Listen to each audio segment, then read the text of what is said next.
खूप छान तिचा अनुभव त्याचा भरपूर आहे. पण तिचा अनुभव एक आपल्यासमोर प्रत्यक्ष आहे की दोन मोठे मोठे आजार पण तिच्यातनं महाराजांनी तिला बाहेर काढलं आणि आज ती आपल्यासमोर ताट मागणी आपल्यासमोर उभी आहे. तर ही एक खरंच आपल्यावरती त्यांची फार मोठी कृपा आहे महाराजांची. असं सगळ्यांना प्रत्येकाला असं महाराज आपल्या पाठीशी राहो हे वाटणं स्वाभाविक आहे.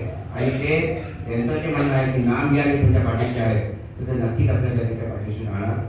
आता मी बोलतो आशिष मासू.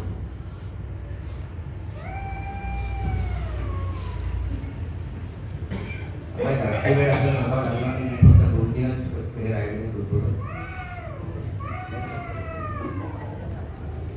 श्रीराम आपण सर्वांना आपल्या उपासना केंद्राच्या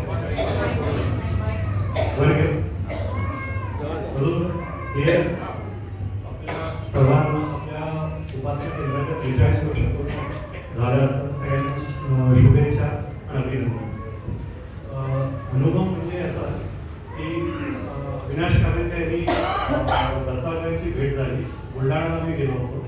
तिथे पागे काका त्यांचा वाढदिवस असताना दत्तात्रयांनी त्यांना म्हणजे ते जेव्हा नमस्काराला गेले दत्तात्रयांना, तर त्यावेळेस दत्तात्रयांनी त्यांना म्हटलं की तुमच्या ज्या काही म्हणजे चांगली सदिच्छा असतील त्या महाराजांकडनं पूर्ण करून घेण्याची हमी मी घेतो. म्हणजे हे सद्गुरूंचं आपल्यावर किती मोठं प्रेम असतं की ज्यावेळेस त्यांनी हे सगळं म्हटलं तर ते अक्षरशः म्हणजे एक वेगळाच अनुभव होता त्याचा.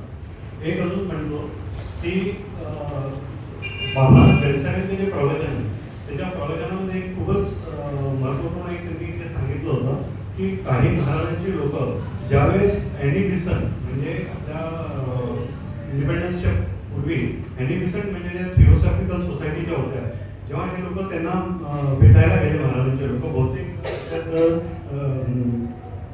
डॉक्टर कुर्ता तोटी होते, त्यावेळेस त्यांनी म्हटलं की तुम्हाला बघून मला काहीतरी वेगळं वाटतंय. तर त्यांनी सांगितलं हो मी असं आम्ही उपासना हे महाराजांचं. तर त्यावेळेस त्यांनी म्हटलं तुमच्या महाराजांचा फोटो मला बघायचा.